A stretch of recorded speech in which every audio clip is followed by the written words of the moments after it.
Vaisesika ki jai. Hare Krishna.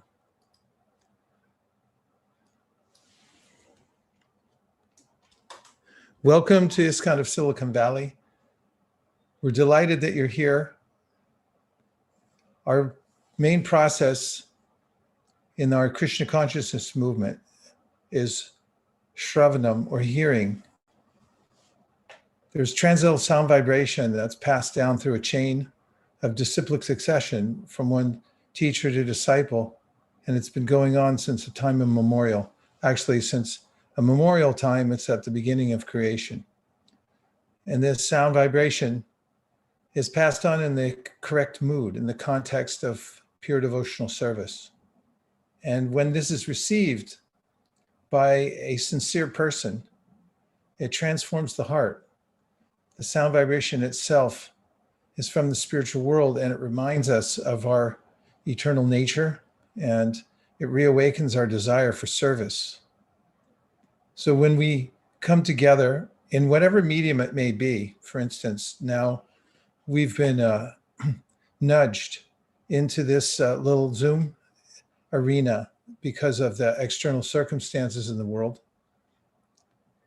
Still, the sound vibration is potent.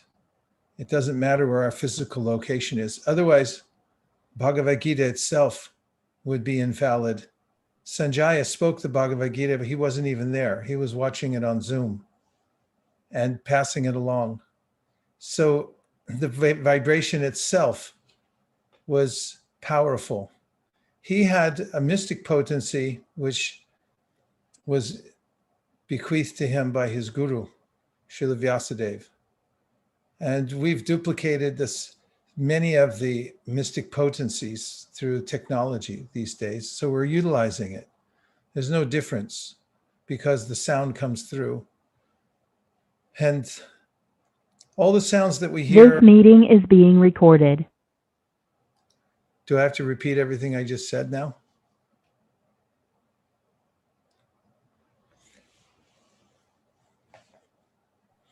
I heard everything. I know, but it wasn't being recorded.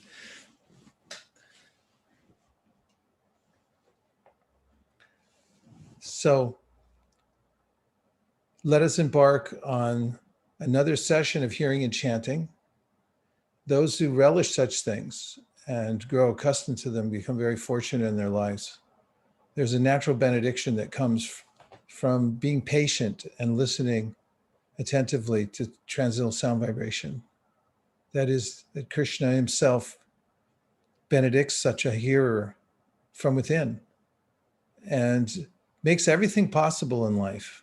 The best kind of yajna is to hear about Krishna. And by yajna, we can do anything. Jagnartat karmano nyatra loko yam karma bandhana.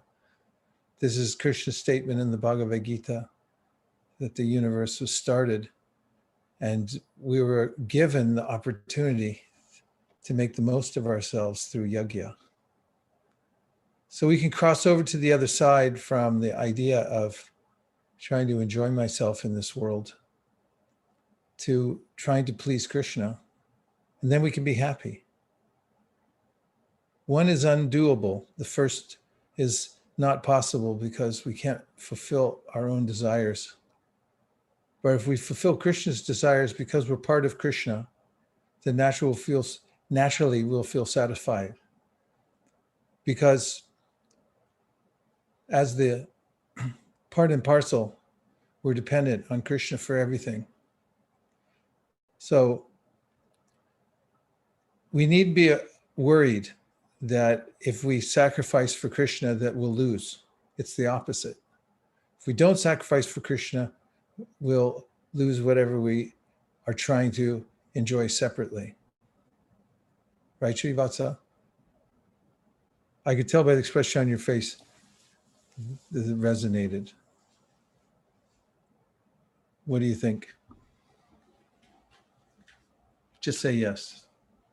Yes. Thank you.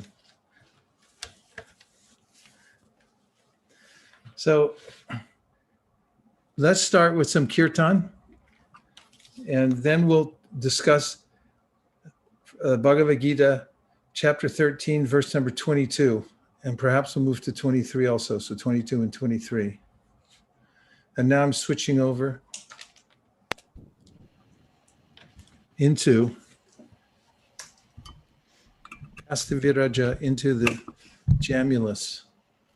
It's one of the coverings of the universe.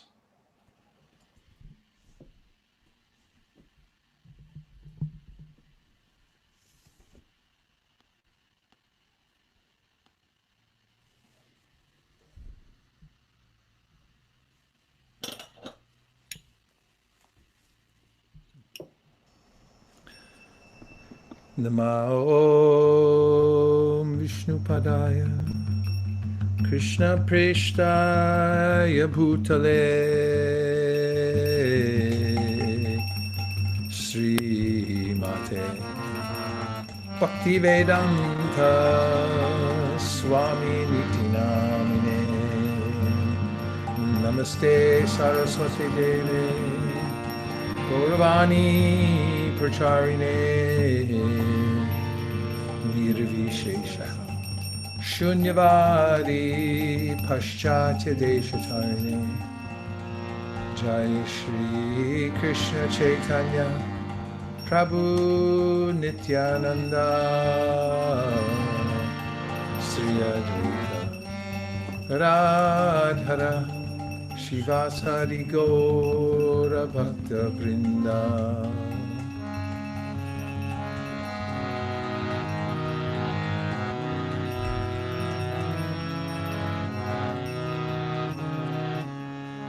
Hare Krishna, Hare Krishna, Krishna Krishna, Hare Hare, Hare Rama, Hare Rama, Rama Rama, Hare Hare.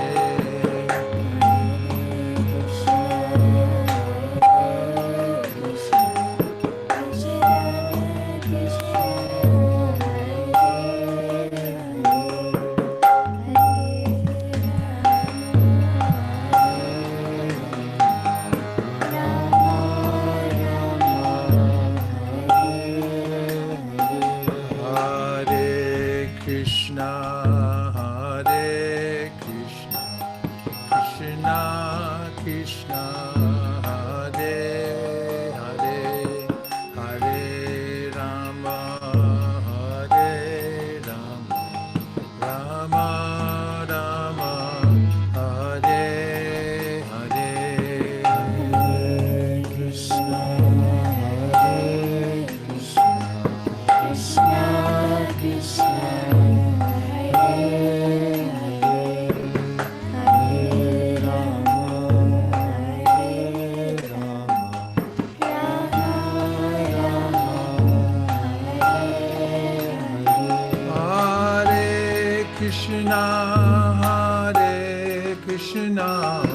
Krishna Krishna, Hare Hare, Hare Rama, Hare Rama, Rama Rama, Hare Hare.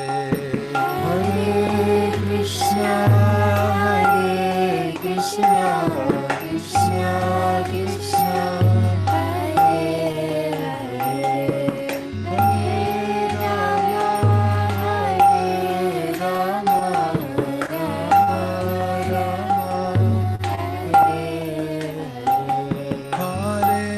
Krishna, Hare Krishna, Krishna Krishna, Hare Hare, Hare Rama, Hare Rama, Rama Rama, Hare Hare. Hare Krishna, Hare Krishna, Krishna Krishna, Hare Rama, Hare Rama,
Hare Krishna, Hare Krishna, Krishna Krishna, Hare Hare, Hare Rama, Hare Rama, Rama Rama, Hare Hare. Hare Krishna, Hare Krishna, Krishna Krishna, Hare Rama, Hare Rama,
Krishna, Krishna Krishna, Hare Hare, Hare Rama, Rama Rama, Hare Hare, Hare Krishna, Krishna Krishna,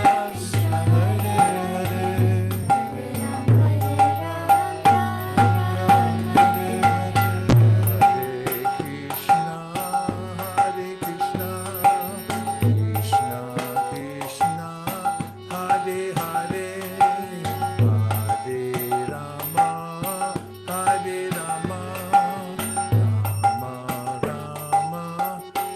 Krishna, Hare Krishna, Krishna Krishna, Hare Hare, Hare Rama, Hare Rama,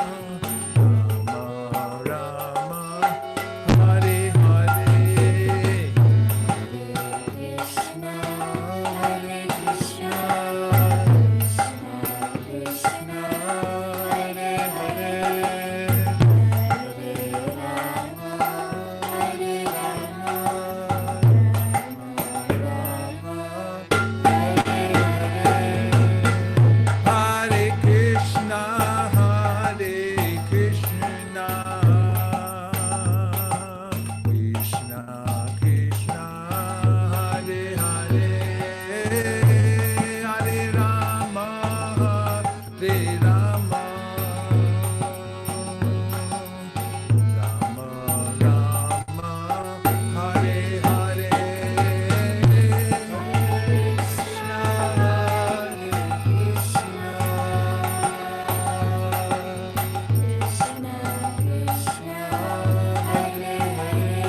Krishna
Krishna,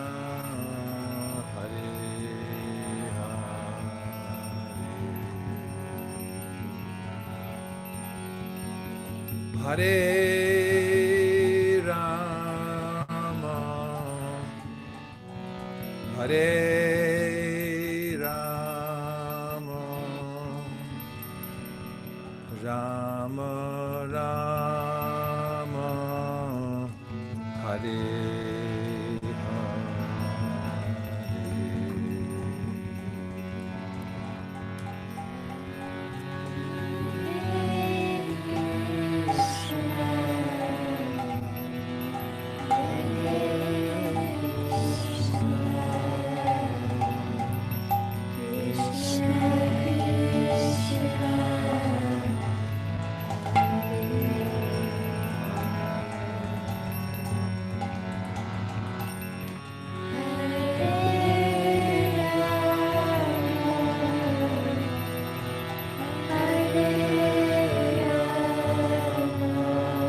Rama Rama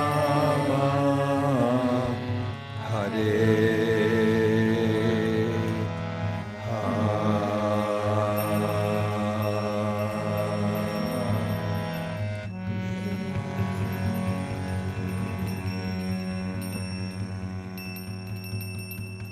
Gaur Premanande Nitai Gaura Hari Bol Hari Bol Hari Bol Nitai Gaur Hari Bol Hari Bol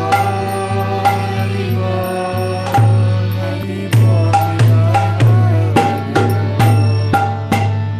Shri Harinam Sankirtan Ki Shri Harinam Mantra Ki Shri Harinam Prabhu Ki Gaur Premanande Nitai Gaura Hari Bol Hari Bol Hari Bol Nitai Gaur Hari Bol Hari Bol Hari Bol Hari Bol Nitai Gaur Om Jnana Timirandasya Jnananjana Shalakaya Chakshurunmilitam Dena Tasmai Shri Gurave Namaha Shri Chaitanya Manobhishtam Stapitam Yena Bhutale Swayam Rupa Kadahmayam Dadati Swa Padantikam Vandeham Shri Guru Sri Yuta Padakamalam Shri Gurun Vaishnavanscha Shri Rupam Sagrajatam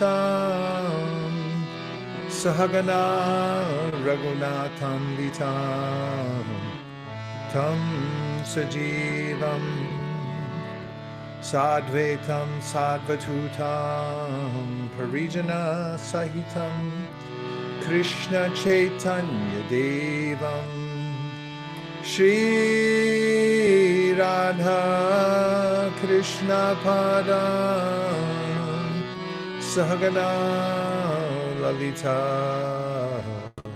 Shri Vishakam Mitamscha Hey Krishna Karuna Sindho Dinabandho Jagatpate Gopesha Gopika Kanta Radha Kanta Namostute Tapta Kanchana Gaurangi Radhe Vrindavaneshwari Vrishabhanu Sute Devi Pranamami Hari Priye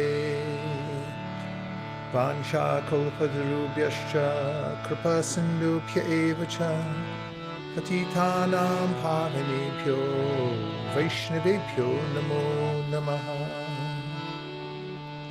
Nitai Namineche Namirhate Sharamudinam Dite Chere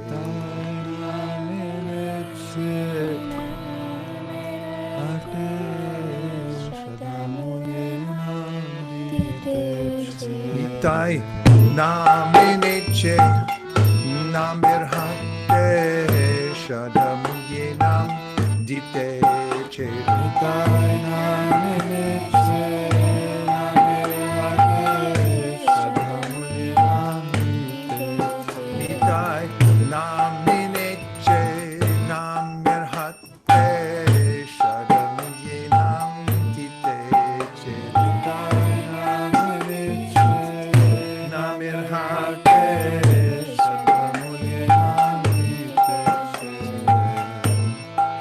Krishna Chaitanya Prabhu Nityananda Shri Advaita Gadadhar Shivasari Gaura Bhakta Vrinda Shri Krishna Chaitanya Prabhu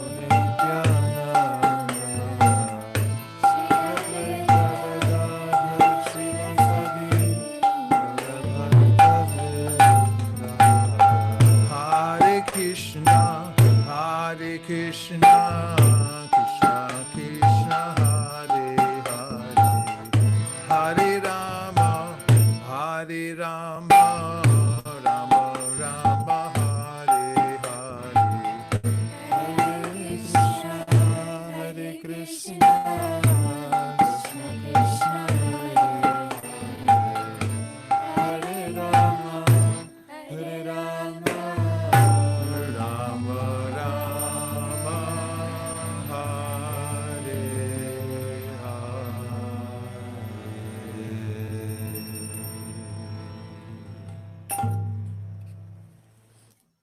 So we started with chanting the holy names of Krishna, and then we did the Mangalacharana to beg for mercy and the power to hear and read discuss the transcendental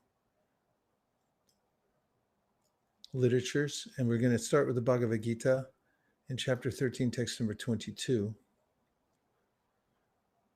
Purusha prakritisto hi bhunkte prakriti jan gunan karanam guna sangosya sarasa gyoni janmasu.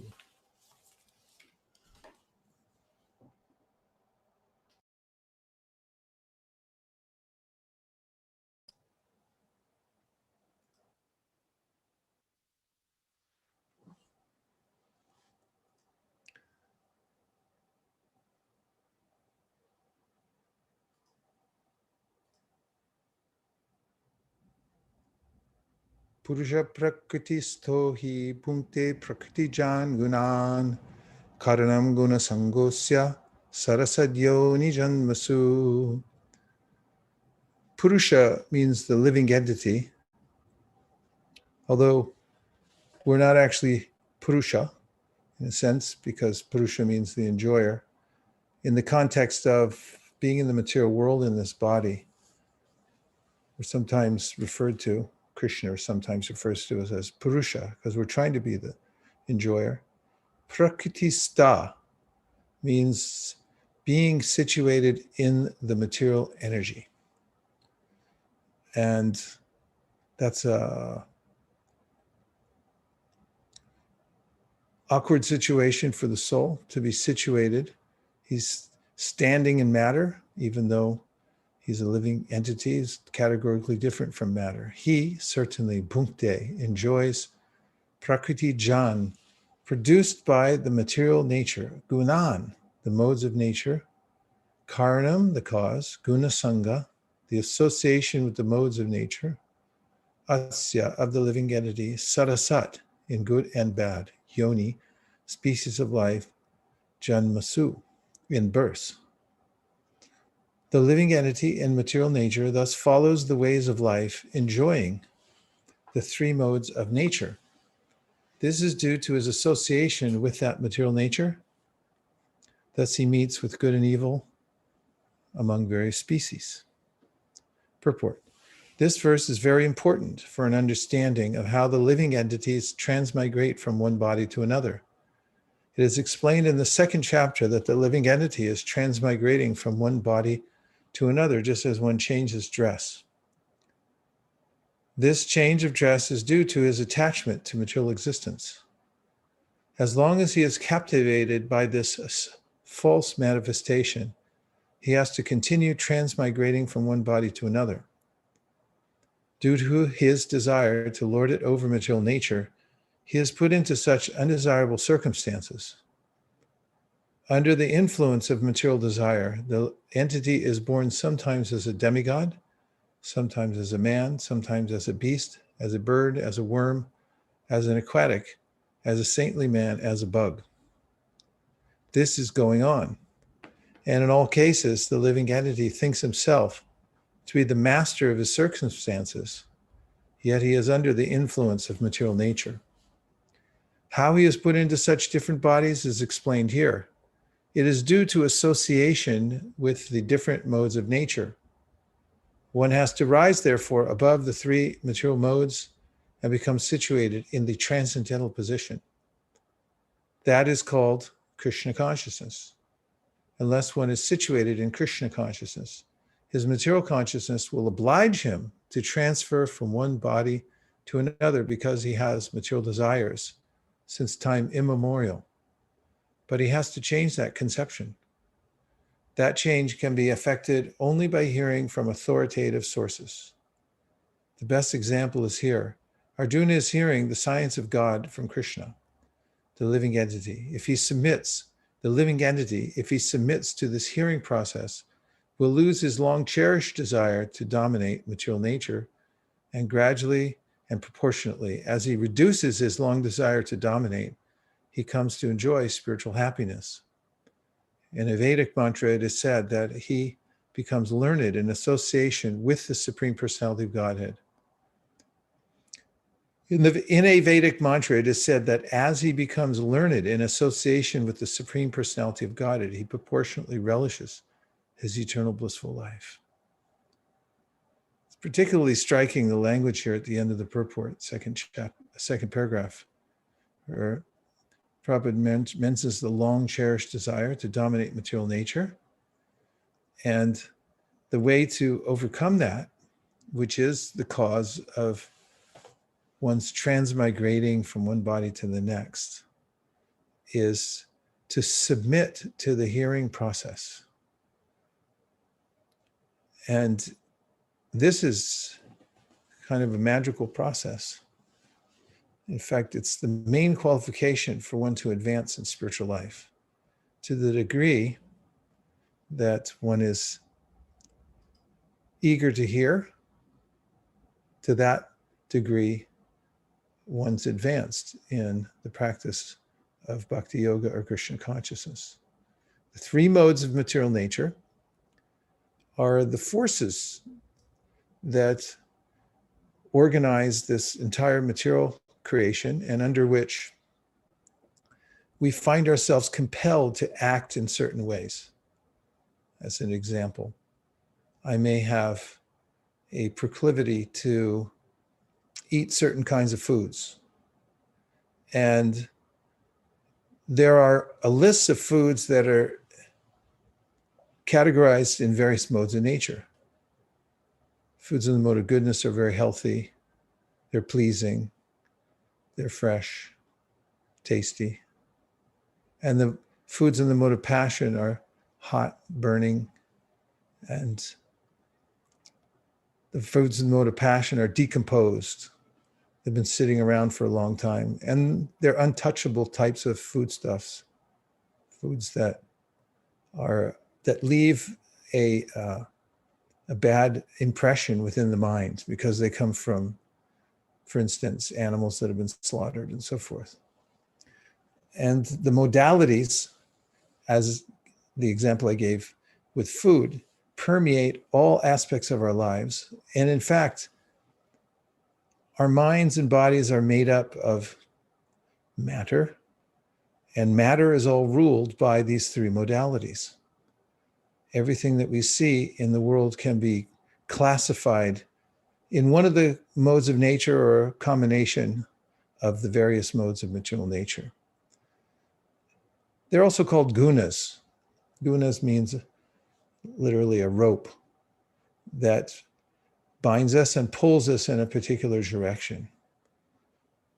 And as an example, have you ever lain down to sleep at night and then been pulled off into sleep?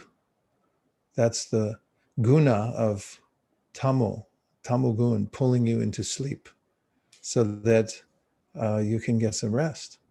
So then in the daytime, if you've ever felt yourself being pushed along by the mode of passion, that you're moving from one thing to the next very quickly, and you have multiple things to do. When you finish one, you have to think, what's the next thing I have to do? And you might have, that's Rajogun, the middle mode. And in the mode of goodness, you might have found yourself at a particular time feeling satisfied and peaceful. And you didn't need to go anywhere at the time. You were appreciating the fact that you exist and that you can appreciate just the living force within.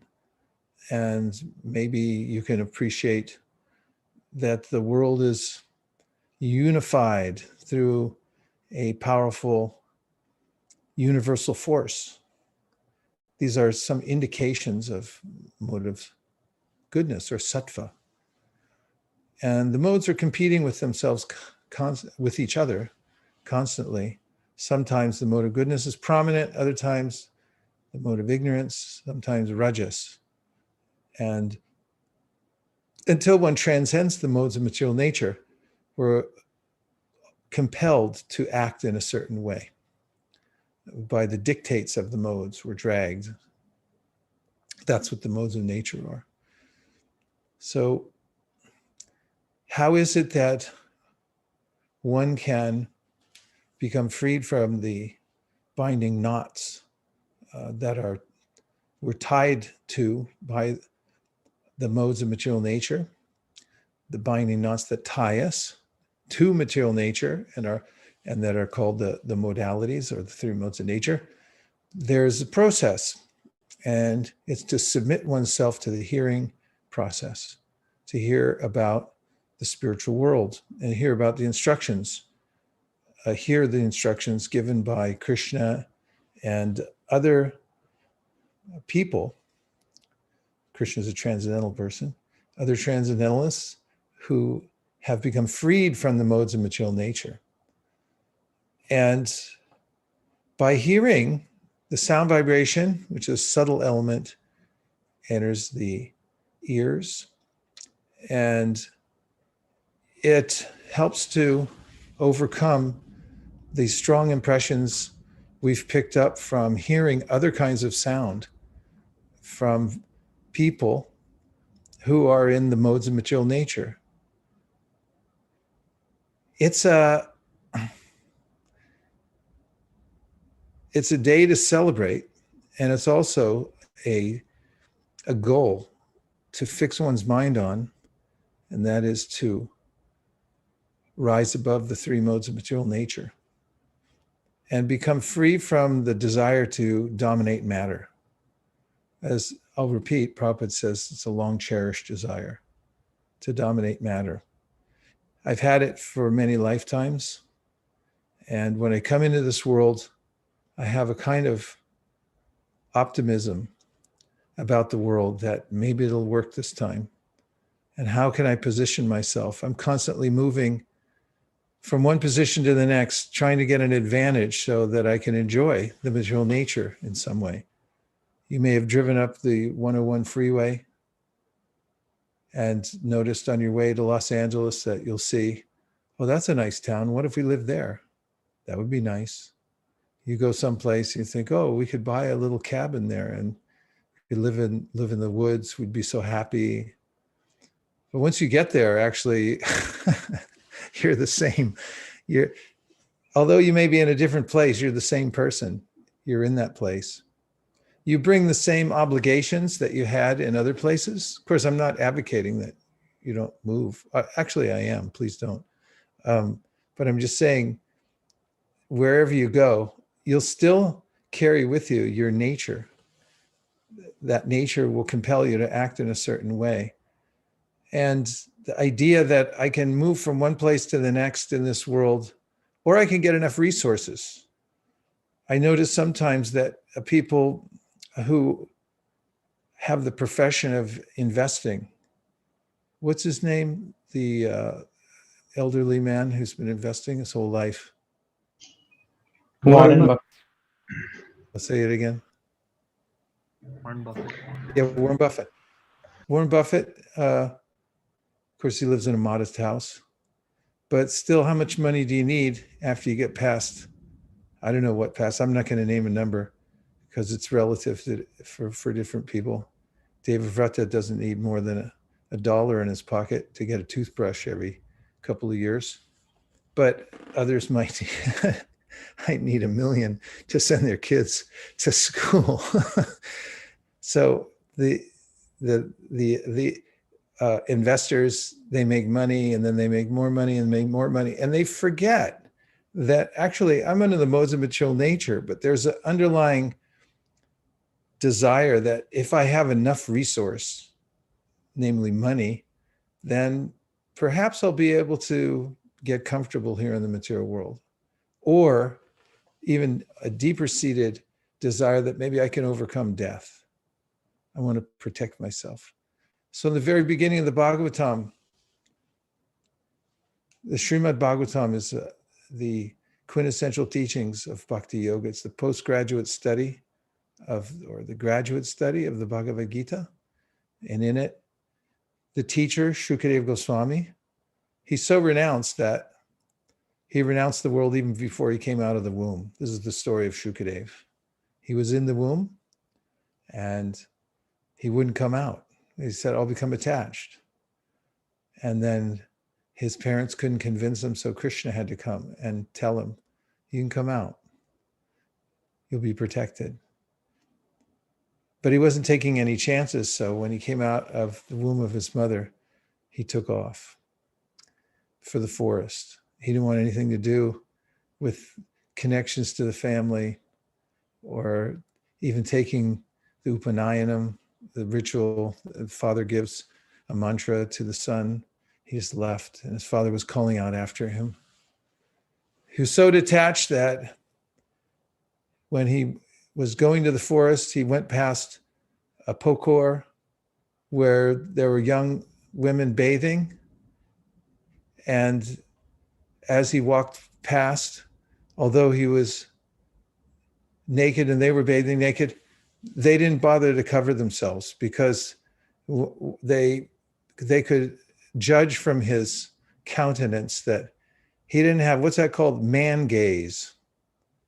The man gaze means the man gaze, you can look it up, it's a thing actually, I think, that the male psyche is to look into the environment, especially at the female form, and think, that's for me. I'm gonna enjoy that. I'm gonna dominate. This is what makes the material world go. And if you want to see it in its acute form, you can go to Venice Beach, California, because that's where it's at its height. People walking up and down, and they just, especially the men, they're looking at women and they're thinking that this is, I want to dominate. But he didn't have an iota of that in his countenance. So they just noticed, oh, there's somebody walking by. It's a spirit soul. They didn't cover themselves. Even when Vyasadeva walked by, they covered themselves. So ostensibly, because he was a grihastha playing the role there, they thought, yes, he makes some designation. But Shukadeva had no designation. He went to the forest completely detached from the world. And then he heard the Srimad Bhagavatam. How? Because his father sent out some of his disciples to recite verses from the Srimad Bhagavatam so that Shukadeva would hear it. And when he heard it, he became attracted. And so, Nirgrantha, the Bhagavatam is mentioned as Nirgrantha Apyarukrame because it's not a book. It's not a book from this world anyway. It's from another world. It doesn't affect those who are it doesn't have any material vibration in it, and therefore those who are Atma Rama, they're already detached from the whole material world. They like the Nirgrantha because it has nothing to do with the modes of material nature. In fact, devotees notice when they start to make advancement in spiritual life, there's a sloughing off of attraction to the modes of nature. They gradually become detached. Vasudeve Bhagavati Bhakti Yoga Prayojita Janaya Yashavairagyam Gyanam Chayara Haitukam. By practicing bhakti, especially by hearing the Srimad Bhagavatam, Bhagavad Gita, naturally one gains knowledge and detachment from the world.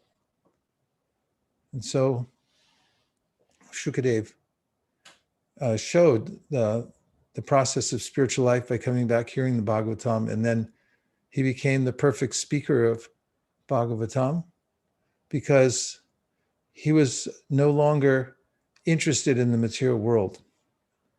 And we can notice that in ourselves, as we practice Krishna consciousness, that we'll lose that long-cherished desire to lord it over material nature. It's not cheap. First of all, it requires a desire to do so. At least it requires some intelligence to understand that my attachment to the material world is not a great idea. And it's explained in the first part of this purport why it's not a great idea. Because parabhavas tavara bodha jato yavanna jignasata atmatatvan. We become contaminated by these material desires in the modes of material nature. And then we're obligated to take another birth. And it's not up to us. We are assigned a particular type of body and situation in the next life. So with intelligence, one can understand that this possibility of going to sleep, death is like going to sleep as a man, waking up as a dog. Go to sleep as a man, wake up as a dog. Kafka-esque. Man woke up as a cockroach. He had all these legs. How do I work them? That's what happens. We wake up in a new body and go, how do I work this? You have to be potty trained when you're a kid because you can't figure out exactly how to work the body that you get. So everyone's coaching you, here, you got to walk like this. And then, you have to pass over here and you have to eat like this. Don't throw the food on the floor. Gradually, we start to be able to use the new body that we get in a particular way that we can integrate with society. We learn language, we learn to integrate.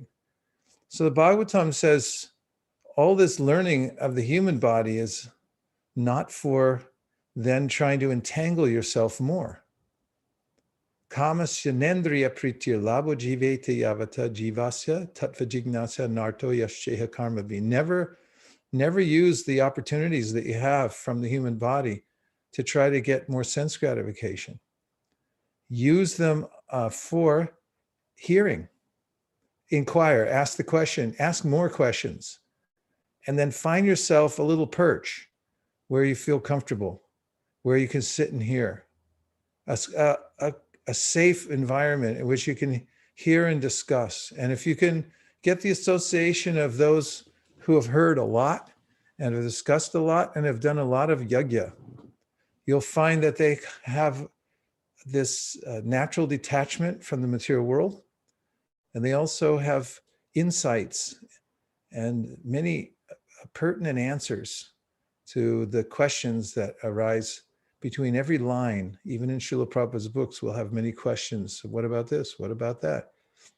And as we hear in the association of advanced devotees, and that was the description of advanced devotees that I just gave, then naturally, by that association, we're diminishing our involvement in the three modes of material nature, which we have picked up by association in previous lives, sitting around with people who are attached to the material world, who thought it was a great idea to try to get comfortable here. And we listened to them. We went to seminars, we sat and leaned in and slapped our thigh and thought, yeah, haha, very good. I want to be an enjoyer just like this person. And then we took on those qualities. Karanam guna sangosya. And then sarasad, good and bad, yoni. We get different wombs that we end up in. And here you go. That's what you wanted, little jiva. So the hearing process in association with advanced devotees is very potent. It at once clarifies the intellect, but the experience of clarifying the intellect is, what was I thinking before I heard this? I had a perspective on life that has been transformed into a transcendental perspective just by hearing Bhagavatam. You hear the fourth canto, the third canto, second canto, first canto, all the different Bhagavatams and the Bhagavad Gita. And it transcendentalizes our intellect. And then it also affects our heart. That our heart begins to feel at once stronger. And by that, I mean, we feel that, yes, let me do the yajna. It's a good idea. It starts off of feeling dutiful. It's my duty to be loyal to the parampara, to my guru, to follow the rules and regulations. And then it becomes more a kind of feeling of affection because we're getting something from it and we feel grateful for what we're being given. And as we continue the process, step by step, same process, but with more intensity, then we gradually become freed from, I said at once, we've become at once, our heart becomes stronger and able to overcome the desire for sense gratification. It's no longer interesting to us. At first, we feel that we have the power to not entangle ourselves more, and then we lose our desire altogether. And the heart also, although it sounds contradictory, becomes softer, more pliable. And there's a way in which, by continuing the process of hearing and chanting, one becomes more sensitive to what's being heard, what one is hearing, and it starts to become meaningful. The sound vibration or the descriptions of Krishna actually grip us. We hear something and we can't stop thinking about it.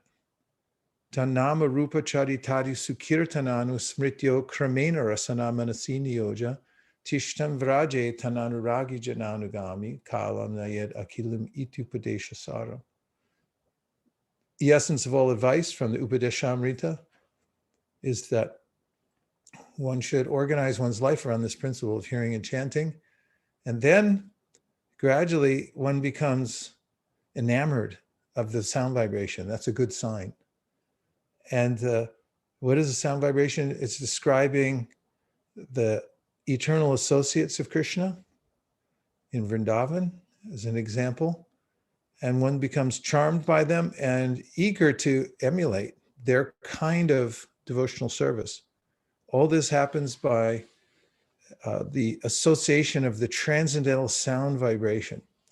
So practical steps are to find those who are engaged in speaking about Krishna and who have a taste for it, and stay in that association and hear about Krishna, and then discuss, come up with good questions, cultivate that process of hearing and chanting. And from there, everything, that kind of association, all good fortune will arise in one's heart. Cheto darpanam arjanam bhava mahadavagni nirvapanam shreya kairava. The white lotus of good fortune opens within one's life. If we adhere to the process of bhakti, hearing and chanting about Krishna, then we'll get facility for everything that we need in life. Everything will come naturally by Krishna's arrangement, and in ways that are so amazing that we'll start to see Krishna's hand in our life. And also all types of anomalies and contradictions will be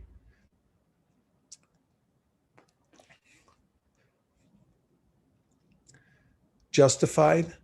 In other words, we'll be able to understand what is what. In the modes of nature, we make mistakes. We see things incorrectly. But by the purifying vibration of the Shastra and that comes from, especially from the mouths of advanced devotees, then we'll start to see things as they are and be able to move about the world responsibly without getting entangled. That's what it means to be responsible, to move in such a way that we don't either entangle ourselves or entangle others by our association. All right, I went on long enough. Let's take a few reflections or questions. Okay, we'll start with Bhaktin Vatsala. Hare Krishna. Hare Krishna, Guru Maharaj. Please accept my humble obeisances. I really like the 2 points that you made. One is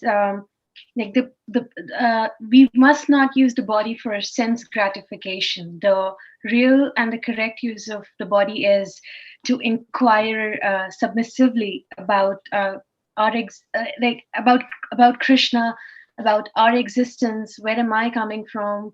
What's my true home? What's the permanent place? And another point that you mentioned was very nice, that why, at times when I get stuck with situations in my life, I question, why was I even born? I mean, sometimes in a funny way, sometimes in a upset way. So now I know that I was in certain in certain life I was associated with materialistic people, and that's why I'm here. That's the point you said.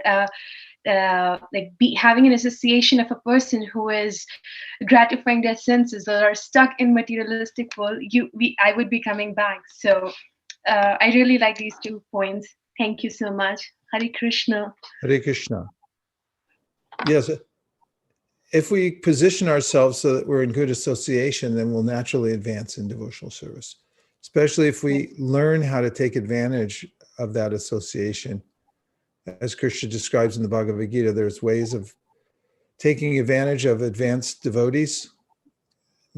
Taking advantage of their association means to approach humbly and do service and inquire submissively to try to ascertain the truth. And just by that process, said you'll see yourself and all living entities in their proper position. That's good association. Thank you very much. Hare Krishna. Sukeshri is next. Hare Krishna, Prabhu. Prabhu, my question is, I was wondering, I just want to know if my understanding is right, that a soul desires to enjoy without Krishna, so because of that, he gets this robotic body, which has the mind, the senses, mind, and intelligence. So all through his life, actually, he's not the doer of anything.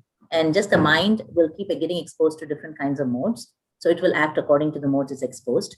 And at the end of the life, whichever is most prominent, the mind will remember that particular person or incident or whatever attachment he has. And he will be born into another body as such. So the soul as such is just entrapped, and it doesn't have any real work as such that it would do in this material world, because it's actually Satchidananda, right? It's because part of Krishna. Is that understanding right, Prabhu? Yeah, there's nothing to see here. You can move on. Have you ever been to you're driving by a car accident, everyone wants to stop, the policemen are waving you on, saying, nothing to see here, keep moving. Asango kyayam purushaha. Shastra says, there's nothing to see here. Just keep moving, little jiva. There's nothing here for you. You won't be able to appreciate it. I want to respond a little more to your question, because it was a question at the end, but there was a preamble. Please put up verses 327 and 328 from Bhagavad Gita, that is. Prakrite kriyamanani gunai karmani sarvasha ahankara vimuthatma kartaham iti manyate. Krishna says there's a way in which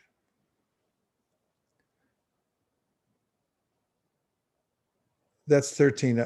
I would like to have 3 if it would be convenient. 327. Okay, so the spirit soul, bewildered by the influence of false ego, thinks himself the doer of activities that are in actuality carried out by the 3 modes of material nature. Now you look at the antithesis in the next verse. Tattvavit tu mahabaho. So tattvavit means one who knows the absolute truth. Guna karma vibhagayo. He sees the difference between working fruitively and working in devotional service. Guna guneshu vartanta iti matva nasajite. Because he understands this, he doesn't become attached. One who is in knowledge of the absolute truth, O Madhyam, does not engage himself in the senses and sense gratification, knowing well the differences between work and devotion and work for fruit of results. You can come back into the Zoom. So these 2 verses show the opposite sides. You presented the profile of somebody who becomes entangled by the modes and doesn't even know that he's not free. He's being compelled by previous impressions within the mind. That's called karma. When the samskars and the impressions we have in our mind from previous associations are compelling us at the moment to move in a particular direction. I think I'm making an independent choice, but I'm actually being pushed in a certain direction. I vote for a certain person, I listen to a kind of music, I like a certain type of food. It's because of the samskars I've already acquired in my mind, combinations and permutations. However, when I break out of that closed system, or rather, information comes into that closed system to inform me of the absolute truth, then I become a tattvavit. I understand tattva. Tattva really means, tat means that. Tattva means knowing the categories of thatness. There are different categories of energy. Vedanti tat tattva vidas tattvam yaj jnanamadvayam brahmeti paramatmeti bhagavaniti shabdite. There, in the conception of the absolute, the Advaya Gyan Tattva, there are three different categories: Brahman, Paramatma, and Bhagavan. And then there are different energies.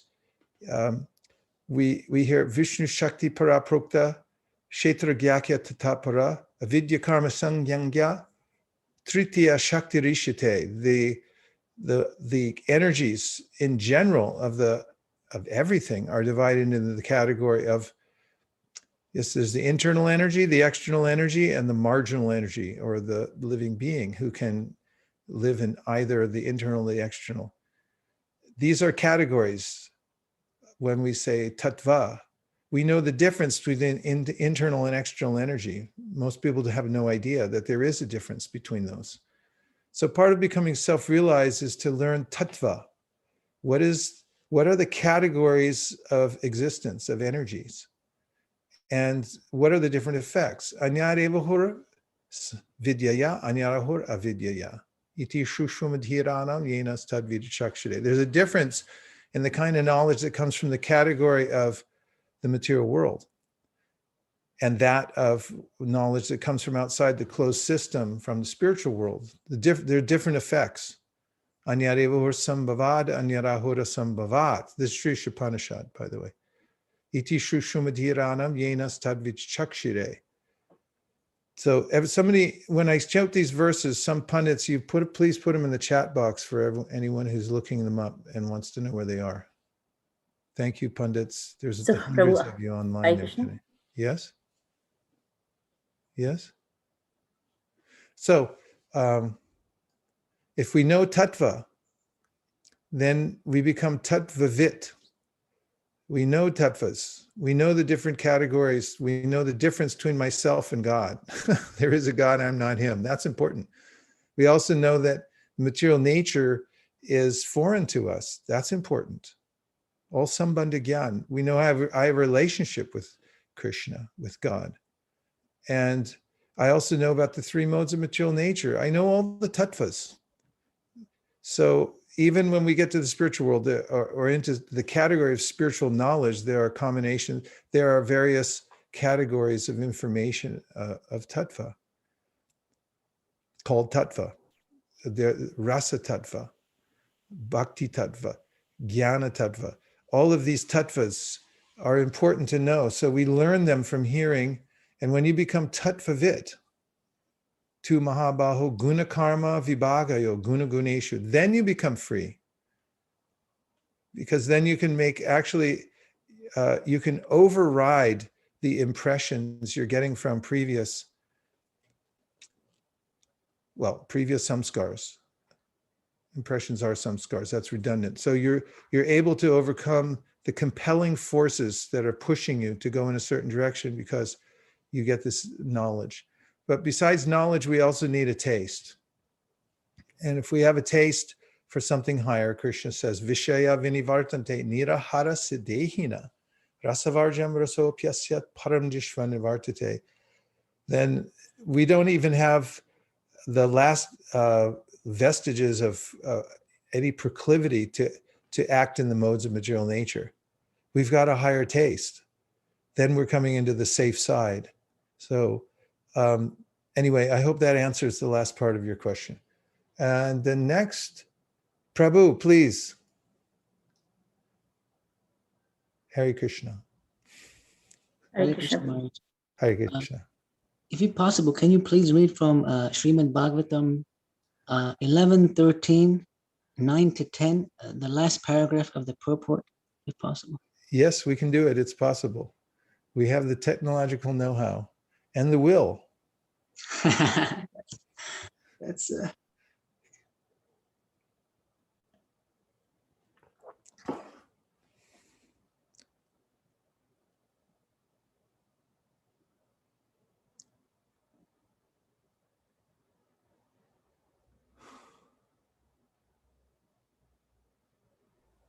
so 11:13. So 11.13.9 to 10. The last paragraph of the purport. 13.13. What? Sorry, 11.3. No. 11.13, 13. Okay. 0.9 to 10. 9 to 10. Okay. The last paragraph of the purport. I think it's very appropriate for today's verse. The Supreme Personality of Godhead. I need to go up a little more. The Supreme Personality of Godhead said, my dear Uddhava, a person bereft of intelligence first falsely identifies himself with the material body and mind. And when such false knowledge arises within one's consciousness, material passion, the cause of great suffering, pervades the mind, which by nature is situated in goodness. Then the mind, contaminated by passion, becomes absorbed in making and changing many plans for material enjoyment. Thus, by constantly thinking of the modes of material nature, a foolish person is afflicted with unbearable material desires. Purport: those who are trying to enjoy material sense gratification are not actually intelligent, although they consider themselves most intelligent. Although such foolish persons themselves criticize the miseries of material life in innumerable books, songs, newspapers, television programs, civic committees, etc., they cannot desist from material life for a single moment. You get a Bhagavad Gita's cease and desist letter. My dear living entity, please cease and desist from your engagement. The process by which one is helplessly bound in illusion is clearly described here. A materialistic person is always thinking, oh, what a beautiful house. I wish we could buy it. Or what a beautiful woman. I wish I could touch her. Or what a powerful position. I wish I could occupy it, and so on. The words sankalpa sa vikalpaha indicate that a materialist is always making new plans or modifying his old plans to increase his material enjoyment. Although in his saner moments, he admits that material life is full of suffering. The mind is created from the mode of goodness, as described in Sankhya philosophy. And the natural peaceful situation in the mind is pure love of Krishna, in which there's no mental disturbance, disappointment, or confusion. Artificially, the mind is dragged down to a lower platform in passion or ignorance, and thus one is never satisfied. Next. Karoti kama vashagha. Karman yavichitendriyaha dukho dharkani sampashyan rajovega vimohita. One who does not control the material senses comes under the control of material desires and is thus bewildered by the strong waves of the mode of passion.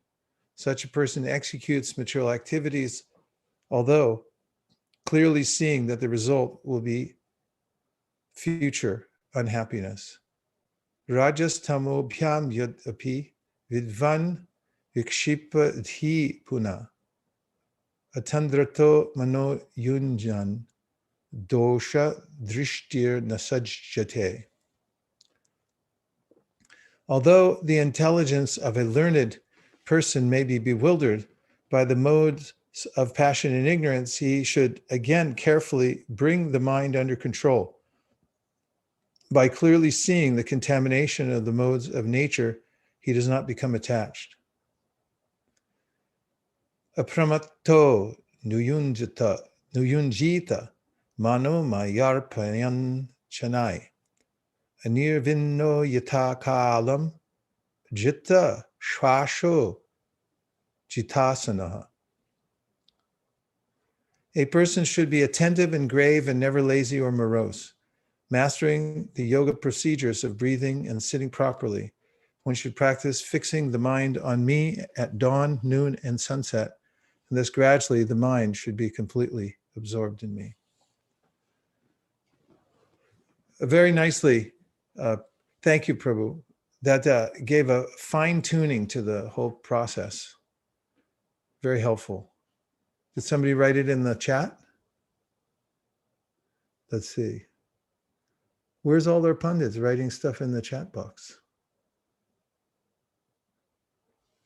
Okay, let's see. We have Vaikuntha Nayaka Prabhu. Dandavats Maharaja, all Vishnu Prabhupada. Hare Krishna.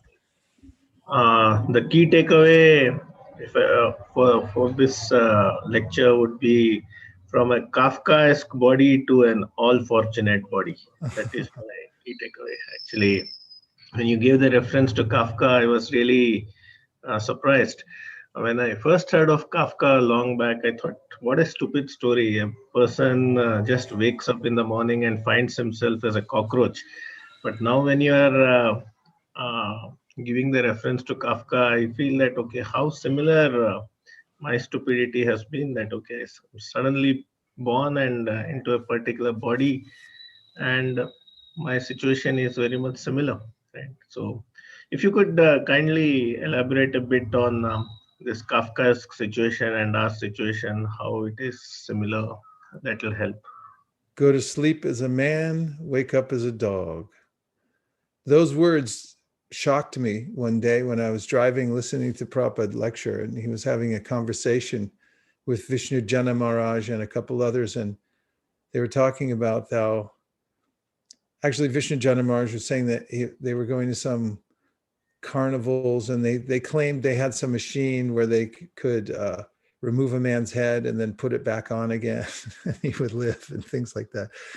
And Prabhupada was talking about the materialistic civilization and say that all these scientific promises, actually it was a promise that someday we could actually freeze bodies or bring them back to life. It said all these promises, but in the meanwhile, they're subjected to the three modes of material nature. And they said, death is like going to sleep.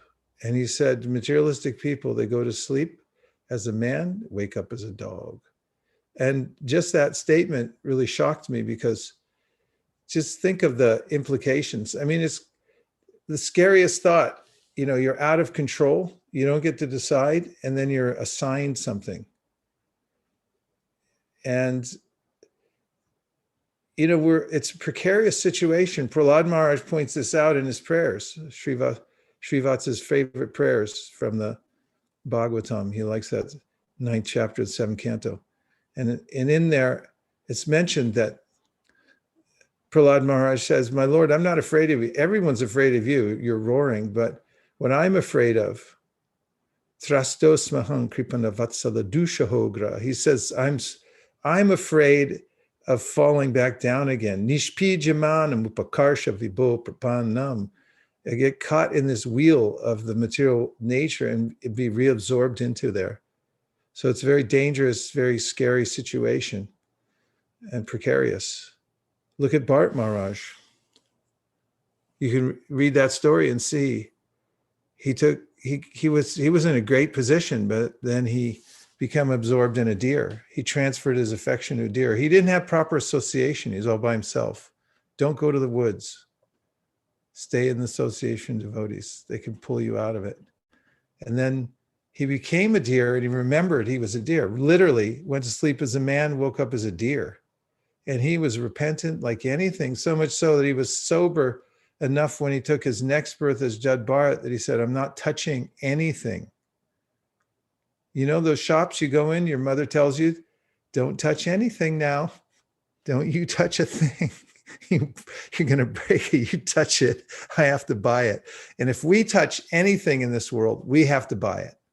So the way not to touch it is to do service everywhere you go. If you claim this is mine, when you break it, you have to pay for it. So stay in the mode of this is not mine, this is Krishna's. I just work here. I'm an employee, and none of this is mine. Not even one penny is mine. I can't touch anything. You touch it, you own it, and then you got to pay for it. Okay, let's see. Shamalangi. Hare Krishna, Guru Maharaj, Dandavat Pranam. Hare Krishna. So we talked about this hearing from authorities, and I just remembered a purport from Srila Prabhupada in the third canto, where he talks about Devahuti, and she did not see Kardam Muni at any point, or she did not experience, any of his qualities, but she heard about it from Narada Muni, and she just by hearing, she fixed her mind on him, and she was willing to, she wanted to marry him. And then Prabhupada, he says that hearing from the authority, and hearing from an authority is a better experience than gaining personal understanding. So that's something I just recall right now. That's such a nice point. It's also applicable in the case of the wives of the Brahmanas. When they developed their purvarag, or love for Krishna, before they had even met him. And that's because they heard from some of the residents of Vrindavan nearby who were selling flowers and other things at the, what do you call that? The farmer's market. And they would talk about Krishna. They had always talking Krishna Katha. And they, just from hearing from them, they developed this love, so that when the cowherd boys came and said, Krishna Balaram nearby and they need some, they immediately jumped into action. They were so prepared. So we can prepare ourselves in the same way by hearing in the association of devotees. And the point about hearing from pure devotees is brought up by Prithu Maharaj, where he says that pure devotees have a special quality, and that is they love Krishna. And so when they speak, that prema is mixed with their voice, the transcendental vibration. Sound carries consciousness. Our speech carries our consciousness. And if you have integrity, spiritual integrity, people notice it in your voice. They notice in your presentation, and it's your quality. We pick up qualities. We're very sensitive. They go right into us. And if somebody has this quality of being fixed in Krishna consciousness, we imbibe that. We drink it in through hearing. And if somebody has prema in their heart, then we can take that in also. So you're very good points you bring up. Thank you very much. We have Shamarupa. Hare Krishna Maharaj, thank you Hare for Krishna. a wonderful lecture. I have one question. And the question is that when we are going through many different situations in life, let's say there is a particular situation which could be due to our past karma is just getting delivered. At the same time, we are trying to pull out of that by taking shelter of hearing association. So it's kind of a what I would say, a little balancing act, and because we have to deal with this, we have to also trying to pull, and we are at least I don't have that level. So what my question is, how do we deal with the situation that is at hand, and how much should we absorb? What is the balance? How should we deal with this both things that is there at our disposal? This was a question Sanatan and Rupa Goswami had posed before Sri Chaitanya Mahaprabhu when they first met him. They went off to meet him secretly, and they knew in their hearts they wanted to join Chaitanya Mahaprabhu, but they couldn't because they were already entangled in their work. He was Rupa Goswami, chief minister, Sanatan Goswami. They were highly placed, so expert. Management, everything. So it's hard when you're expert, you get hired, and then you're at the top like they were, and then the rich society, they were multi-millionaires, everything going. Then they decided, this is wrong. There's this cognitive dissonance. Like, I know where I want to be, but I can't be there. So they inquired from Chaitanya Mahaprabhu, what do we do now? And he wrote to them and said that just as a woman who has a paramour, a secret lover, and is still at home and doing her housework, then she's extra attentive to her work at home. So no one will detect that she's thinking about a paramour somewhere else. So he said, in the same way, you stay where you are and you keep that meditation in your heart of where you want to be, and do your work expertly until you have the opportunity to do that. And also Vidyam chayas tad vedo bayam saha avidyayam ratum tirtva vidyayam ratum ashnute. The Sri Upanishad says, only one who can learn the process of transcendental knowledge and nescience side by side can transcend the influence of repeated birth and death and enjoy the full blessings of immortality. So there's a way in which when we are ensconced in matter, that we learn a lot by the juxtaposition of ourselves with our desire for Krishna consciousness and our obligation to the material world, and it increases our intensity. You look at Prabhupada's situation, he showed perfect example of then praying, like, how can I fulfill the order of my spiritual master? I'm in this situation, and oh boy, look what happened. There's no impediment to devotional service. There can be no impediment. If it's not readily manifesting in our lives all the situations we need, we have things to learn, actually. And Krishna's helping us. This is mentioned in Tatenu Kampam Susamikshamano. Krishna Chakravarti Thakur says, we may have last vestiges. Even when we surrender, there's no more karma.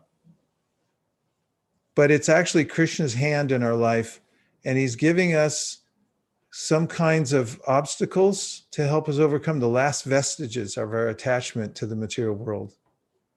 So you're all right. Keep on keeping on. All right. We have a few more hands up. And next was Bhakti Rohit. Hare Krishna, Guru Maharaj, Jai Shri Prabhupada. Hare Krishna. Just when you were saying don't touch anything, I was just remembering one lecture when you said, it gave the example of Amazon. When you go on Amazon and you don't want to buy something, but still you click on it, it'll follow you everywhere on your phone, on your computer, Facebook, everywhere till you actually buy it. So just remembering that analogy. And another question I had is that in current age of liberalism and free thinking, people, especially the youngsters, they think that this path of seeking instead of submitting is much more superior, because why should I actually just renounce everything and close myself in a bubble, believing in something ethereal because somebody else said it? Instead, I would just seek it out myself through my own experience instead of renouncing anything. So my question is, like, how can we actually present the fact that submitting and receiving knowledge and God consciousness is much more higher and better than actually seeking out yourself and going out all the way? Can we, just juxtapose ourselves in that situation? Well, Kapila Dev points out that the doubting is a function of the intelligence. And it's important because through doubting, we can triangulate and come to a siddhanta. That means I can rule out many different options until I come to the best option. That's what doubting is for. It's a part of the intellect. And so we can encourage people to use the doubting function, because people think, oh, I'm not supposed to doubt anything. You say, no, you are supposed to doubt, but it's meant to be a process of elimination. If the doubting process goes on ad infinitum and there's no end to it, then it doesn't make any sense. Like people are doing research and they say, well, there is no absolute truth. Then why are you doing research? If you can't come to a point of actual knowledge and follow and have an infallible source or conclusion or a siddhanta, then what is the point of doing research? So yes, use your doubting function, but it's meant to eliminate until you come down to the option through which, by pursuing that option, all other options are fulfilled.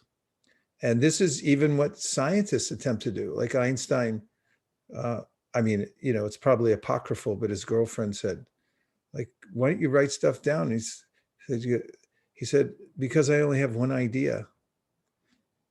It's how to explain everything. And this is physics. They want to circumscribe everything in the world by one equation. Everyone has this proclivity to come to a siddhanta.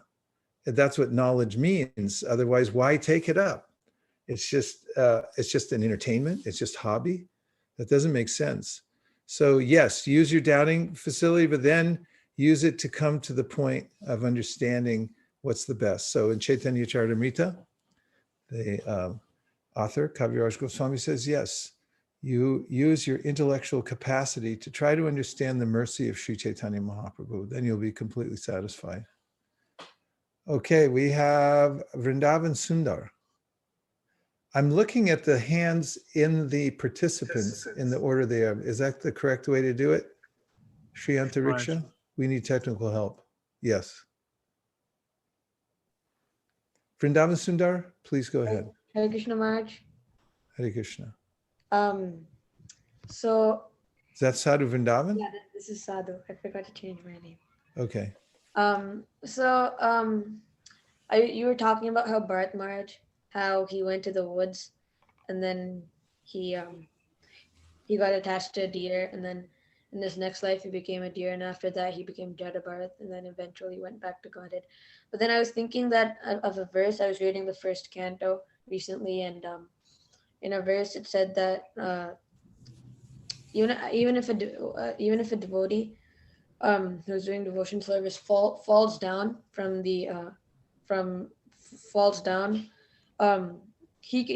be easier for him to come up because he remembers the ecstasy that he felt and the happiness that he felt after he fell down, and it became easier for him to come up and actually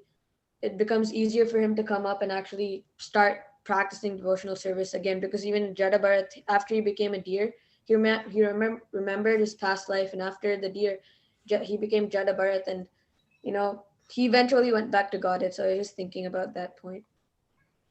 Yeah, it's a great verse. Let's look at it. It's the first canto, 5th chapter, to number 20. 19. 1519. Thank you.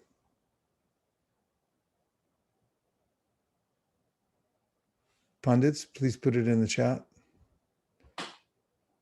My dear Vyas. Let's see the Sanskrit. Please put it on the board.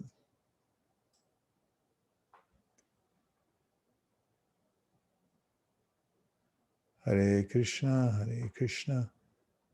Navajano jatu katan chandavrajin mukunda sevan yavadanga samsritim smaram mukundang rupaguhanam punar vihatum itchenna rasagrahojana. My dear Vyasa, even though a devotee of Lord Krishna sometimes falls down somehow or other, he certainly does not undergo material existence like others, fruitive workers, etc., because a person who has once relished the taste of the lotus feet of the Lord can do nothing but remember that ecstasy again and again. You can come back in the room. So in the commentary of that verse, rasa jana means rasa graho jana.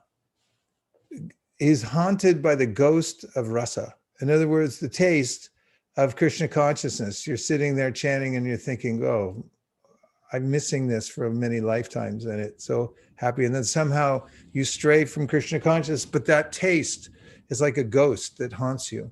It keeps coming back, that you can't enjoy the material world. And remember the taste of the embrace of Lord Krishna and how sweet it was. Okay, thank you for bringing that in. And now we have Arindama and then Devavrata. Hare Krishna Guru Maharaj, Dandavad Pranam. Hare Krishna. Maharaj, I had a couple of questions. So you made a very wonderful point about how our consciousness is presented through our speech and how it can be interpreted when we speak. So I was thinking about that and how it was directly related to our association. So my question was that, can you elaborate a little bit on what activities and actions constitute as association? Like when we say associate with devotees in order to maintain or be enthusiastic in our Krishna consciousness, like what would a devotee do or get around in a situation where direct association of devotees is sometimes not possible? And my second question was No, one at a time. I have Okay. a little pea brain. I can't accommodate so many things. Okay. Dati pratigranati kuyamakyati prichiti bhukte bojayate chaiva shadvidam pritilakshanam. These are the 6 exchanges of love between one devotee and another. So love means you can't just love the air. You say, oh, I love the air. No, you don't. Love air means there's no exchange of love. You have to give something and you have to take something to love. There's an exchange. And there's a language of love also. There's in psychology and in counseling, they teach couples when they do premarital counseling that they're called the language of love, how to express yourself in a loving way. Some ways in these counseling sessions, they'll tell you about the language of love, service. Do some service for the other person. The other one is give some encouragement, some appreciation. And there are several more. They're subsumed within these dadati pratigranati. So there's a very important verse in the Upadeshamrita, which is placed even before the verses about chanting. So we have to have a sense of relationship with the devotees. So how is it enacted? Giving gifts and accepting gifts. Then speaking our minds, to talk deeply with other devotees, exchanging what's in our minds, what's our realizations, what are we going through, what are we realizing, and hearing the other person. And then third one is giving prasad, taking prasad together. Doesn't that sound nice? I mean, we could get into that kind of lifestyle. I mean, it's everything we like, relationships, happiness. I can just remember so many times being with devotees. And I have these very vivid memories in the brahmacharya ashram of just sitting there thinking, I'm so happy. I'm just sitting here with the devotees having khichdi, sitting on the floor. I mean, it didn't matter where we were. We used to eat on the floor in the airport. We go down the elevator. There was a deserted part of the airport. They put wax paper on the floor, and we're sitting eating khichdi on the floor. And you're with your friends, and you're eating. It's a transcendental food, and you have things to say and exchange, and you're filled up. It's so happy. And all the times now, like when we have a festival at ISV and everyone comes together and we share our thoughts, and then we have a big kirtan, and then we have prasadam together, and everyone's like, you could barely even hear in the temple because everyone's talking. I heard Krishna said this, and I heard Krishna said that, and one said, yeah, but Krishna said this, and everyone's talking Krishna, Krishna, Krishna, Krishna, and revealing what they feel about Krishna.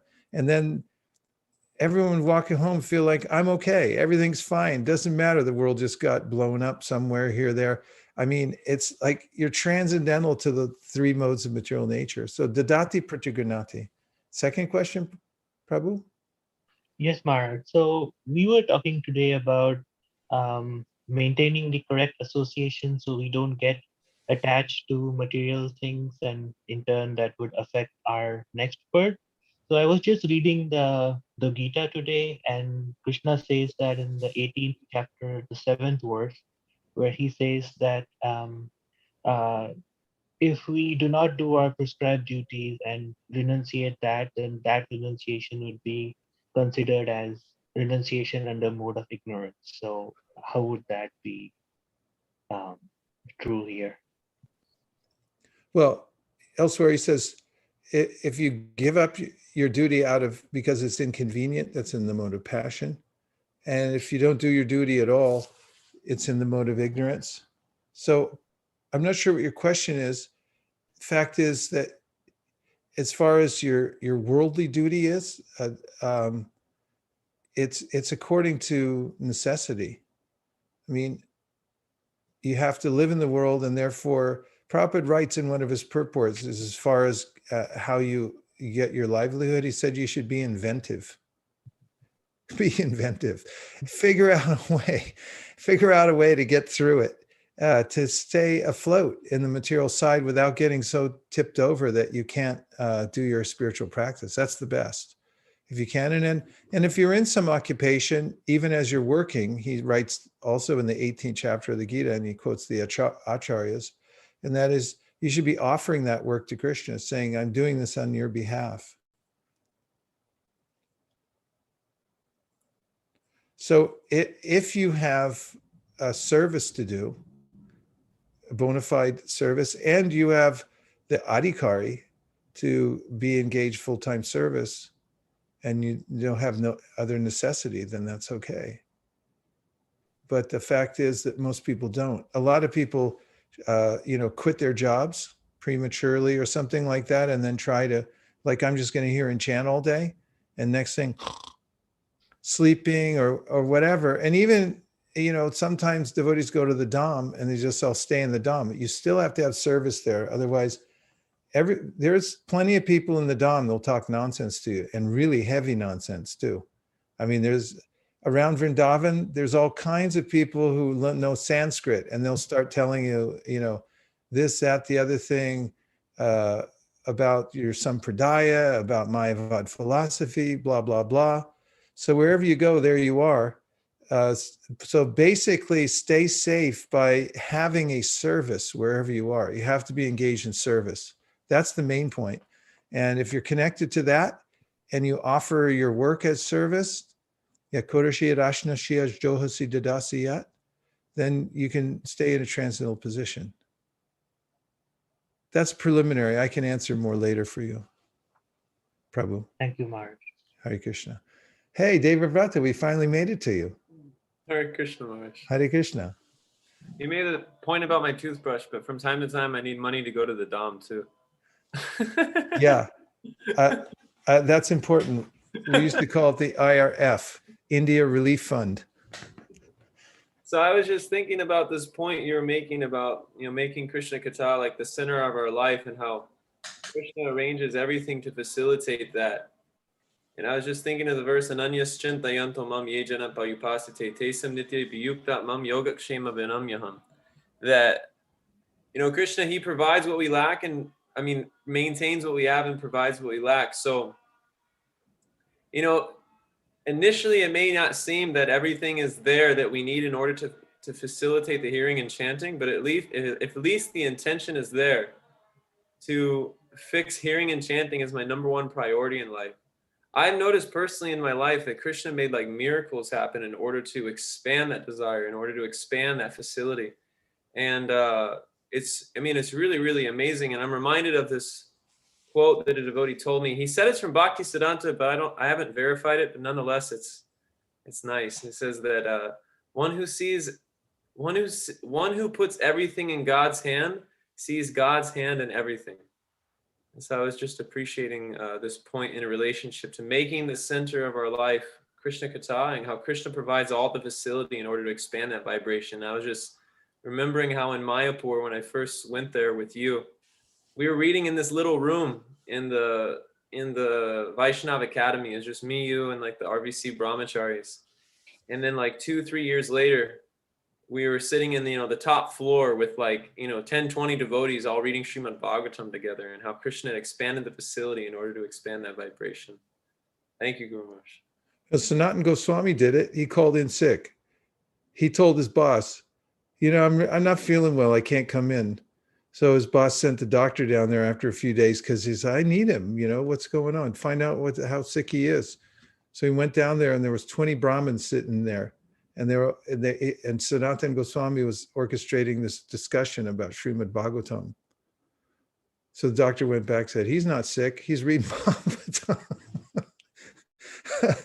So this is a part of our tradition from our sampradaya.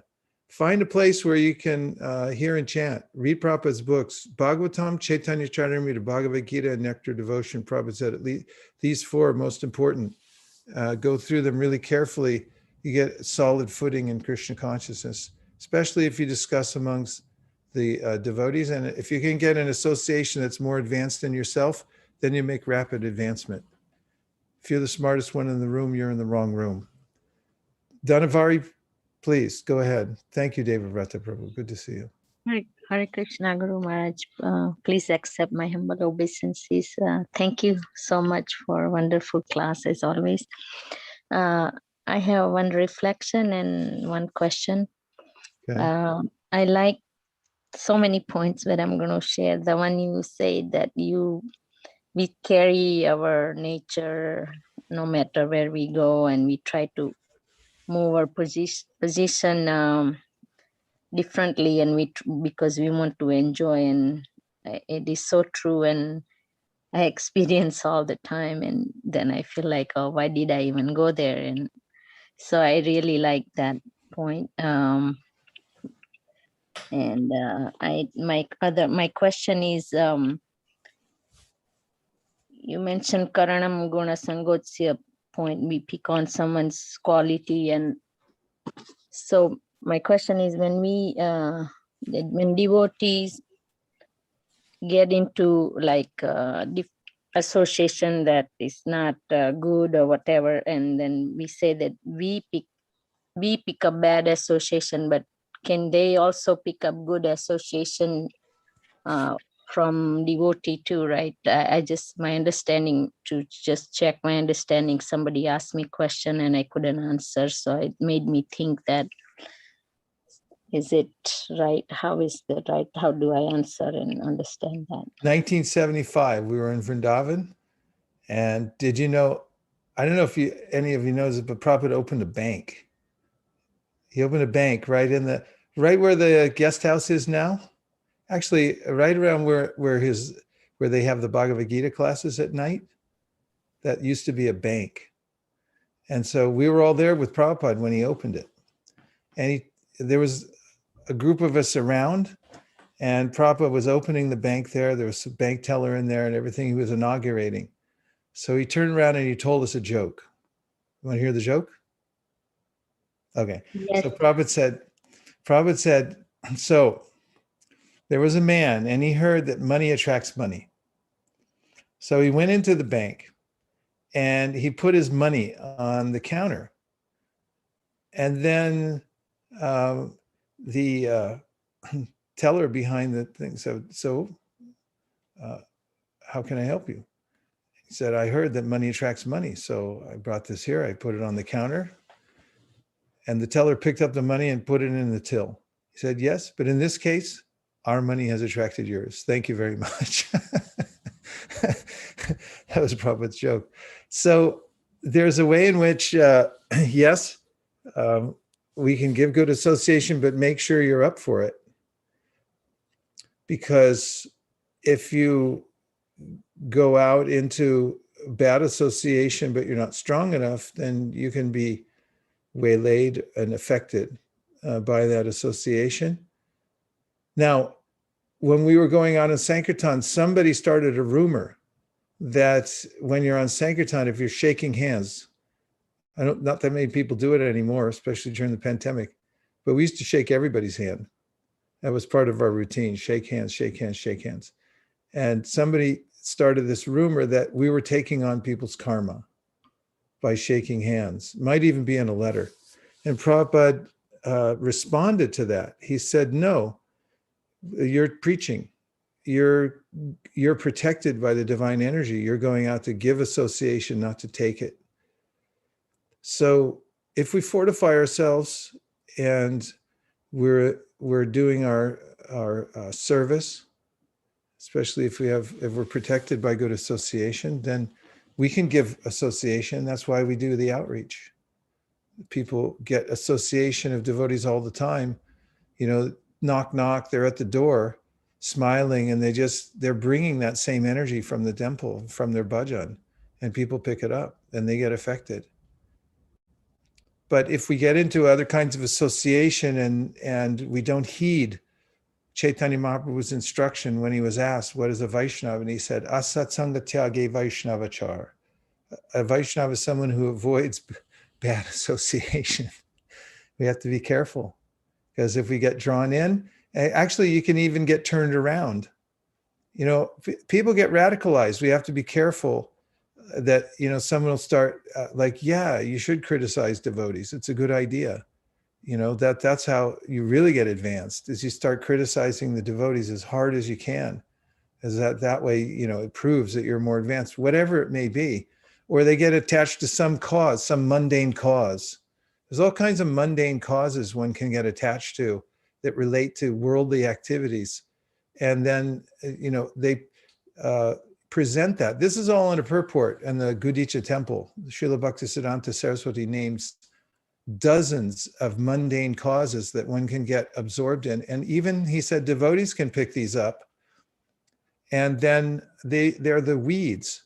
So if we associate with people like that, after some time, we'll start thinking, yeah, actually, this kind of connection to, fault finding, doing business to improve my devotional service. He names all kinds of categories. If someone wants to look it up, you can look at it. You can look up the word kuti nati. Then you'll find in that purport a long list of things you can get into if you associate with the wrong people. And I've seen it before.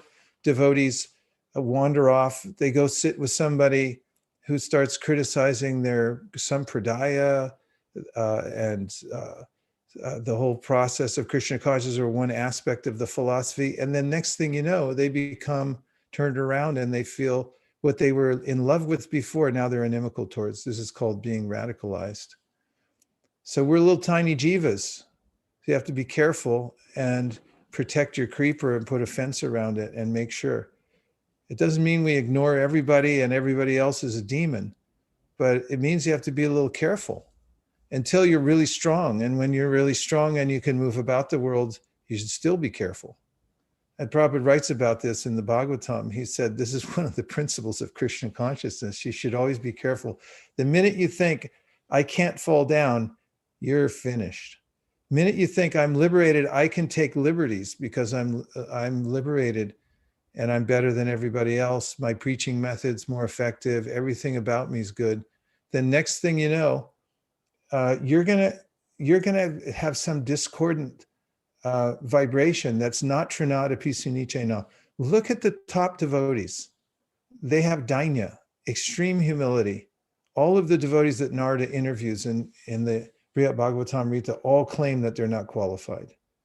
And they all point to some of their Vaishnav. Even when you get to the topmost, or especially when you get to the topmost, the gopis of Vrindavan, they talk about, Dhruva Maharaj, Prahlad Maharaj. They cry when they think of Dhruva's activities. So it's important to protect ourselves from association that can subtly affect us in one way or the other, because it's easy enough to go off track. And don't think it can't happen I shouldn't think it can't happen to me. And that's when I'm unguarded. Thank you so much. Well, Hare thank you very Krishna. much. And we cleared the board, didn't we? Thank you, everybody. We'll have a little kirtan to end, and then prasadam for everybody. Hey, Haribo.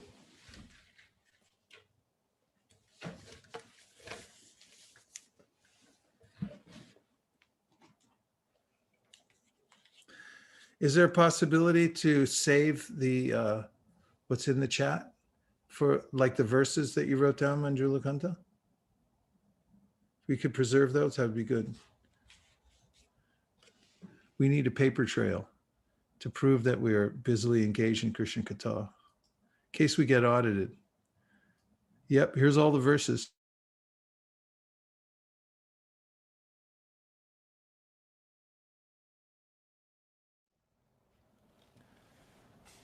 Namo Vishnu Padaya Krishna Preshtaya Bhutale Srimate Bhakti Vedanta Swami Iti Namine Namaste Saraswate Deve Gauravani Pracharine Nirvishesha Shunyavadi Paschatya Deshatarine Jaya Shri Krishna Chaitanya Prabhu Nityananda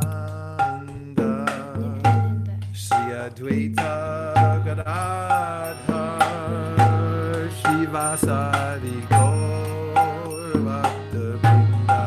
Everybody. Krishna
Krishna Krishna Hare Hare, Hare Rama Hare Rama, Rama Rama Hare Hare.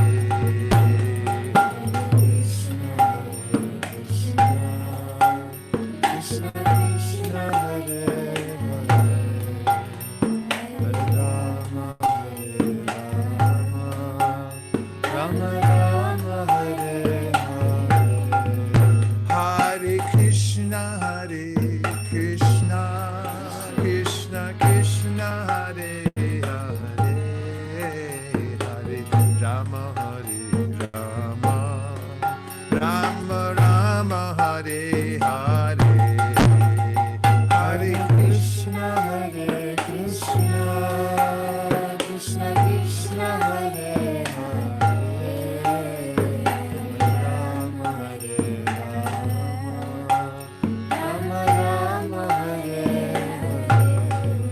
Hare Krishna Hare Krishna, Krishna Krishna Hare Hare, Hare Rama Hare Rama, Rama Rama Hare Hare.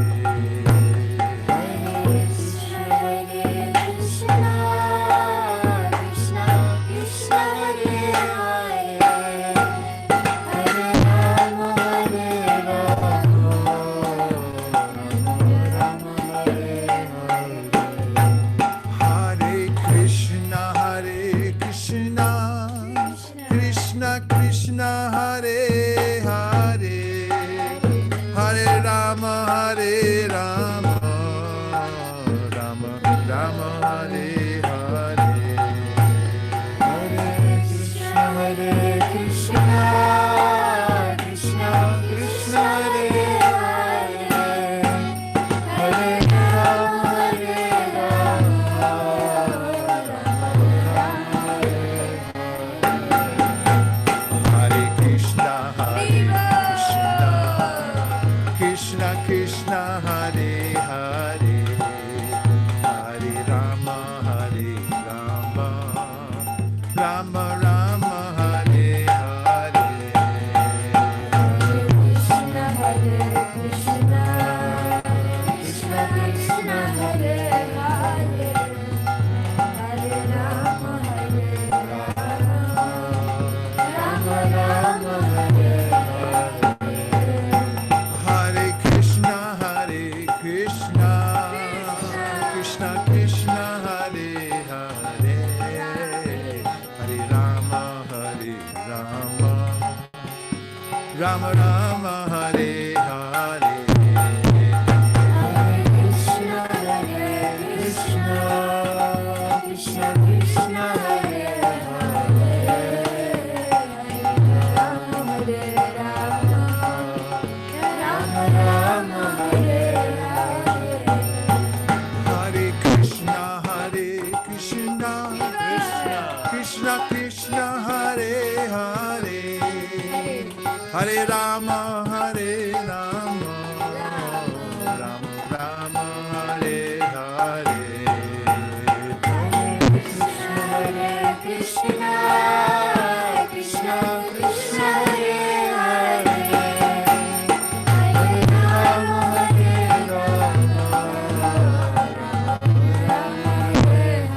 Govinda Jaya Jaya Gopala Jaya Jaya, Govinda Jaya Jaya Gopala Jaya Jaya, Govinda Jaya Jaya Gopala Jaya Jaya, Govinda Jaya Jaya Gopala Jaya Jaya. Radha Ramana Hari Govinda Jaya Jaya, Radha Ramana Hari Govinda Jaya Jaya, Radha Ramana Hari Govinda Jaya Jaya, Radha Ramana Hari Govinda Jaya Jaya, Govinda Jaya Jaya Gopala Jaya Jaya, Govinda Jaya Jaya Gopala Jaya Jaya, Govinda Jaya Jaya Gopala Jaya Jaya, Govinda Jaya Jaya Gopala Jaya Jaya. Radha Ramana Hari Govinda Jaya Jaya, Radha Ramana Hari Govinda Jaya Jaya.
Radhe Govinda, Radhe Gopala, Radhe Gopala, Kishore Kishori, Kishore Kishori, Radha Damodara,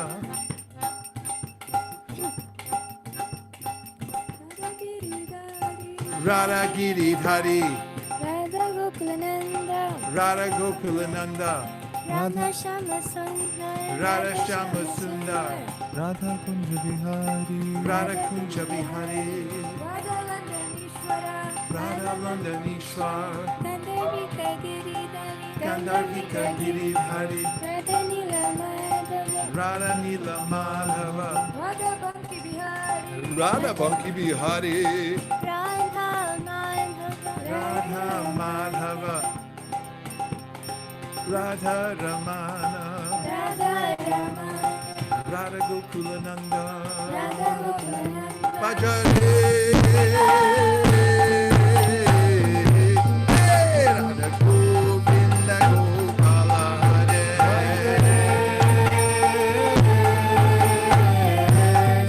Radha Govinda Gopala Hare, Aise Shri Bhagavan ko mere para pranam hai. Aise Shri Bhagavan ko mere para pranam hai.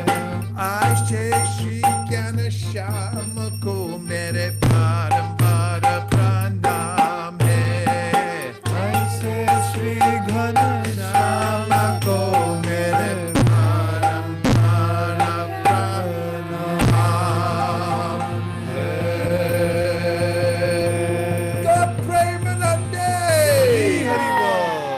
Nitai Gaura Hari Bol, Hari Bol, Hari Bol, Hari Bol, Nitai Gaura Hari Bol, Nitai Gaura Hari Bol, Hari Bol, Hari Bol, Nitai Gaura Hari Bol.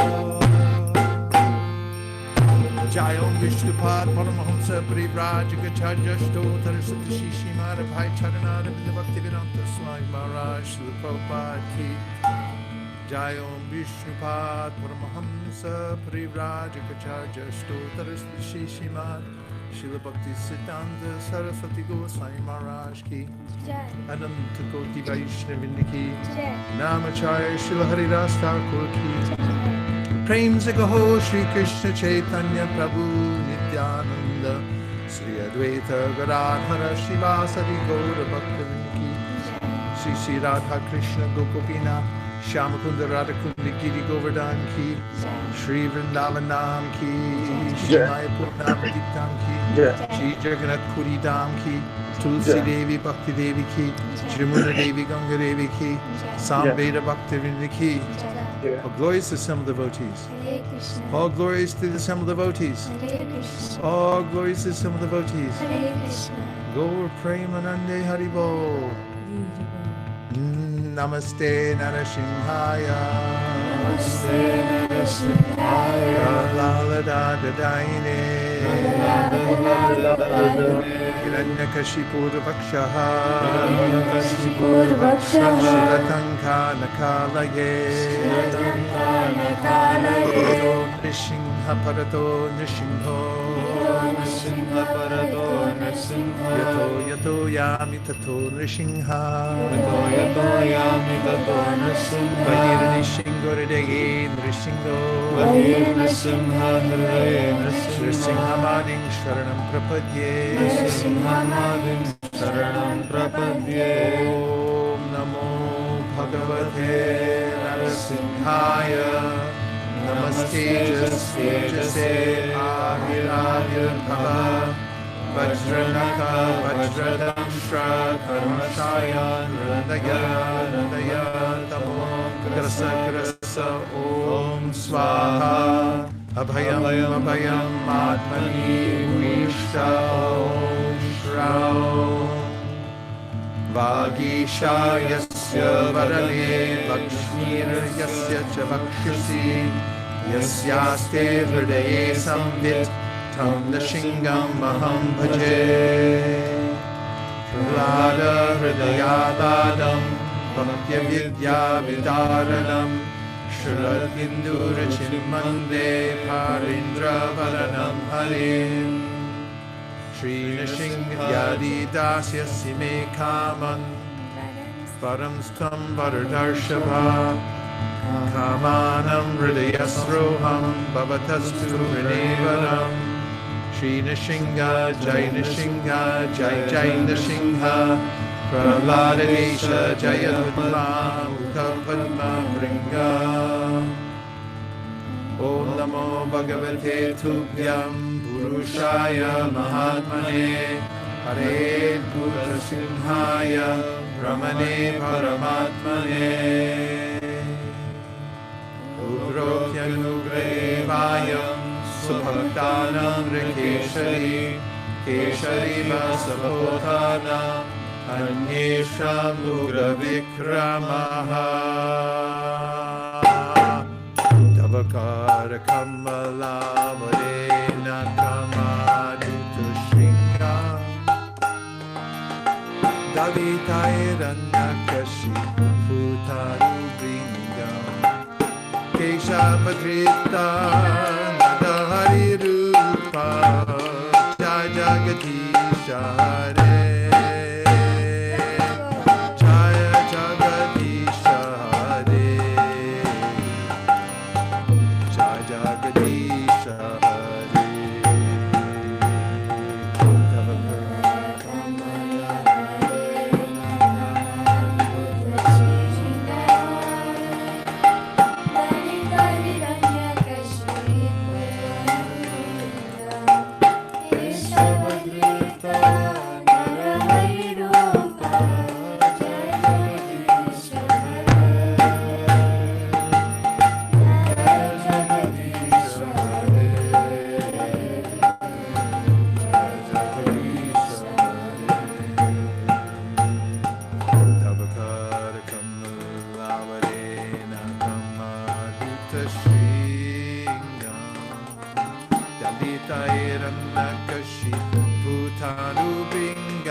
Keshapatrita Narahari Rupa Jai Jagadisha Hare Jai Jagadisha Hare Jai Jagadisha Hare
Prabhupada, dear Shri Chaitanya Mahaprabhu, Shri Panchatattva, Shri Radha Madan Mohan, Shri Lakshmi Nrsimhadev, if you so desire.